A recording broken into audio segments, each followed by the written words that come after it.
Senhor Primeiro-Ministro, muito obrigado por conversar conosco. Obrigado. Prazer em vê-lo. Parabéns por vencer esta guerra de 12 dias e derrotar o exército do Irã. Bem, foi um esforço conjunto e eu não poderia ter tido um parceiro melhor, um grande líder do mundo livre, o maior amigo que Israel já teve na Casa Branca. O presidente Trump tem sido incrível em nossa parceria, tanto na nossa parceria pessoal, quanto na parceria entre Israel e os Estados Unidos, o que facilitou a força dessa vitória e os frutos que podemos colher dela. Quero lhe perguntar sobre isso. Quero falar mais sobre o processo com o Irã, como tudo isso aconteceu, mas deixe-me começar com um dos motivos pelos quais você está aqui e você tem se reunido com o presidente Trump sobre um possível cessar-fogo com Hamas. Em que ponto isso está? Você vai concordar com algumas dessas novas exigências recentes do Hamas? Bem, veja, nós estamos falando sobre um cessar-fogo de 60 dias, no qual metade dos reféns vivos e metade dos reféns falecidos seriam devolvidos a Israel por esses monstros do Hamas, sabe? E sim, acho que estamos chegando mais perto de um acordo. Acho que há uma boa chance de conseguirmos isso. E isso é muito bom porque já libertamos, sabe? Eles sequestraram 255 pessoas inocentes, esses criminosos, mantendo-as nesses calabouços subterrâneos em condições horríveis. No primeiro dia da guerra, um oficial de defesa de altíssimo escalão disse em Israel, sabe, você tem que se acostumar com a ideia de que não vai ver nenhum deles vivo. E eu disse, não, eu não acredito nisso. Acho que a combinação de pressão militar e pressão política vai tirar luz de lá. Até agora, conseguimos tirar 205 e 148 vivos. Agora, temos 20 vivos restantes e 30 falecidos. Se pudermos tirar metade deles agora, vamos fazer isso. Mas estou comprometido em tirar todos eles de lá e também acabar com o Hamas, porque não vamos manter esses. Sabe, é como manter a SS nazista. Eles são tão ruins quanto, em alguns casos, piores que os nazistas. Não vão continuar lá. Vamos tirar nossos reféns, eliminar o Hamas e garantir que Gaza não ameace mais Israel ou qualquer outra pessoa. Então você estaria disposto a concordar com algumas dessas exigências, como, por exemplo, a ONU voltar a ser responsável pela distribuição de alimentos humanitários? Bem, entre elas, mas nós temos nosso próprio sistema de distribuição que já foi estabelecido. Para impedir que o Hamas roube a comida que deveria ir para a população. Eles roubam, ficam com ela para si mesmos e o restante eles aumentam os preços e basicamente extorquem a população palestina para usar isso para continuar recrutando pessoas para sua máquina de guerra, ou seja, sua máquina de terror. Então, obviamente, não queremos abrir mão daquilo com que começamos, que é a distribuição que vai diretamente para as pessoas, não passa por o Hamas, o saque do Hamas. Acho que provavelmente acabará sendo durante os 60 dias com ambos. E quanto à ideia de que vocês poderão e terão autoridade para retomar os ataques caso eles quebrem o cessar-fogo de 60 dias? Não, isso é óbvio. Quero dizer, isso é óbvio. Quero dizer, temos o direito à autodefesa a qualquer momento e acho que isso é amplamente reconhecido. Acho que nesses assuntos que eu sempre prefiro negociar, não na frente das câmeras, acredito que há uma boa chance de conseguirmos o cessar-fogo e isso nos aproximará do objetivo que estabeleci desde o início. Vamos trazê-los todos de volta sem capitulação. Você tem sido extraordinário em termos de eficácia ao eliminar seus inimigos e o mal do mundo. Quanto mais ainda há a fazer? Bem, acho que já fizemos muito porque quebramos o eixo do Irã. Sabe, se eles tinham esse controle monolítico muito ameaçador sobre o Oriente Médio. O Irã era visto como um Golias, que não se podia desafiar de forma alguma. Eles tinham milhares de mísseis balísticos, eles tinham sua máquina do terror, subjugando não apenas o povo, o grande povo do Irã, mas subjugando todos os outros à vista. Eles tomaram o Iraque, eles tomaram a Síria, eles tomaram o Líbano com o Hezbollah, eles tomaram Gaza com o Hamas, Eles tomaram a foz do Mar Vermelho com os Houthis no Iêmen, sabe? Eles eram invencíveis e nós os derrotamos. Nós os derrotamos primeiro com a coragem indomável dos nossos bravos soldados, com as decisões que tomamos que foram difíceis e com o espírito do povo israelense que, você sabe, eles exigiram e conseguiram a vitória que entregamos. Mas não era óbvio, sabe, quando você toma uma decisão assim.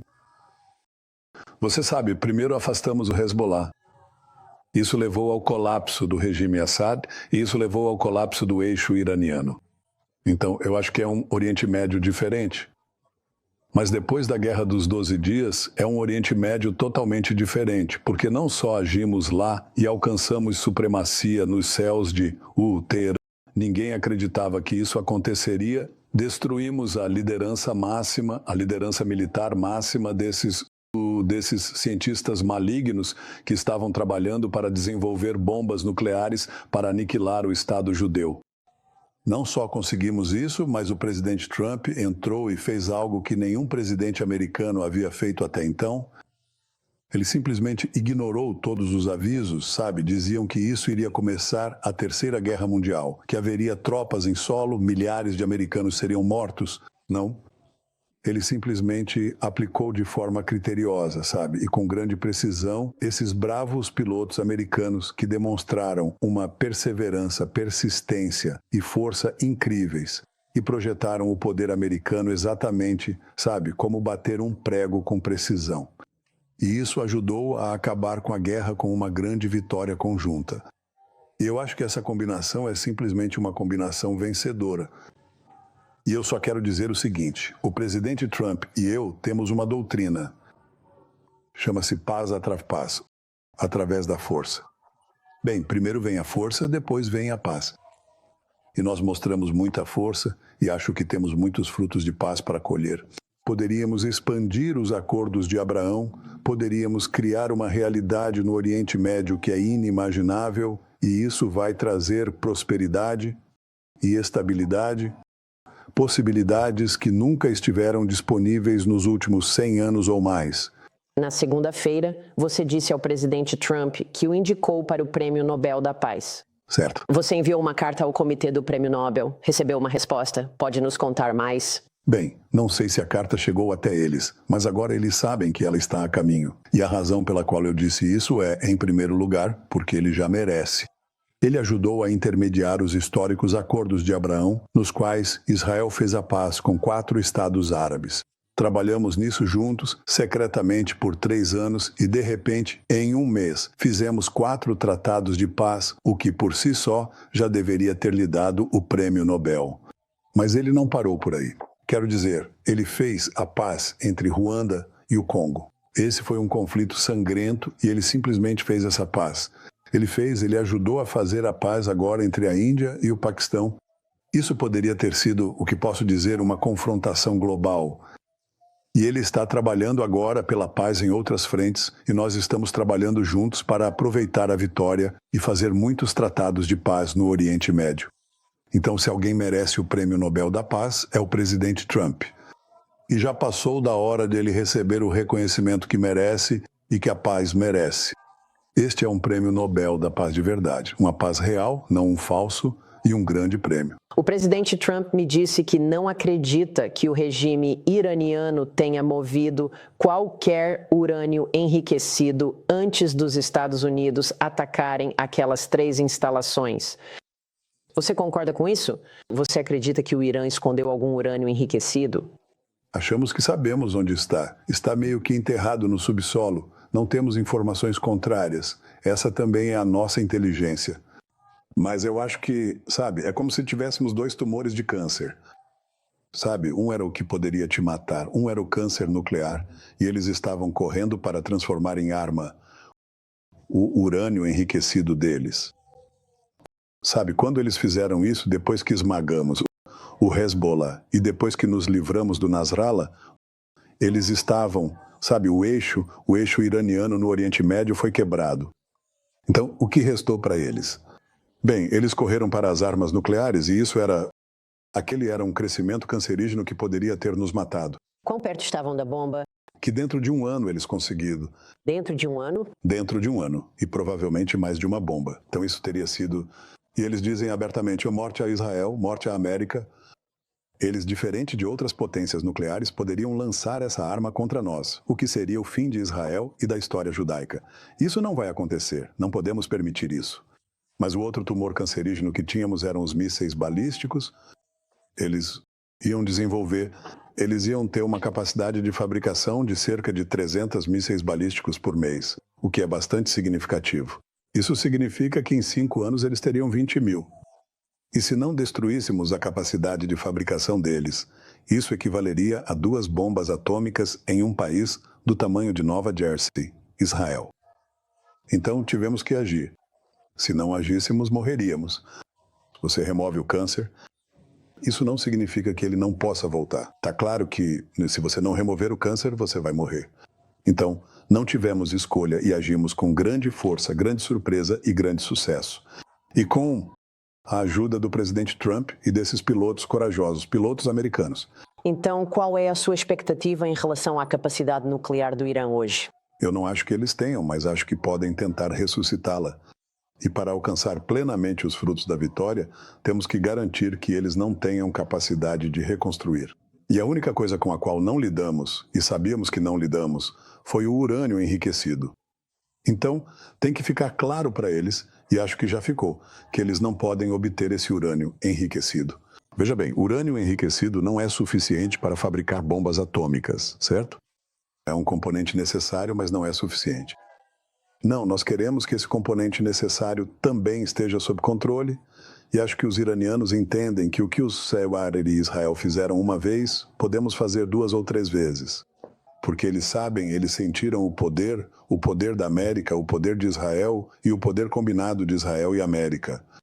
E como eu disse, vocês têm pilotos corajosos. Nossos pilotos atacaram como um raio, nossos soldados lutaram como leões e nossa aliança rugiu pelo mundo inteiro. Isso teve um impacto, não só no Oriente Médio, teve um impacto no mundo todo. Todo mundo vê isso. Todo mundo disse, a América está de volta. A América está de volta. O presidente Trump disse que ele tornará a América grande novamente. Ele já conseguiu. Ele acabou de tornar a América muito grande novamente e eu acho que isso serve aos propósitos da paz. Você alcança a paz por meio da força. Você alcança a força por meio da força demonstrada. Você não perde o controle, não fica, descontrolado. Você aplica o golpe onde deve e não deve. Dar ouvidos àquelas pessoas que dizem, não, apenas fique parado e espere que os caras maus não venham atrás de você. Este é um regime que queima bandeiras americanas, que fez reféns americanos, que ajudou a matar milhares e ferir milhares de americanos no Afeganistão e no Iraque, com IEDs, que bombardeou suas embaixadas, que assassinou 241 fuzileiros navais em Beirute, que tentou assassinar o presidente. Trump 2 vezes, não uma, mas 2 vezes, e eles gritam, morte à América. Então você quer que esses ayatolás loucos tenham armas nucleares e os meios para entregá-las em Washington, ou em Nova York, ou em qualquer parte da América? Porque é isso que eles pretendem fazer.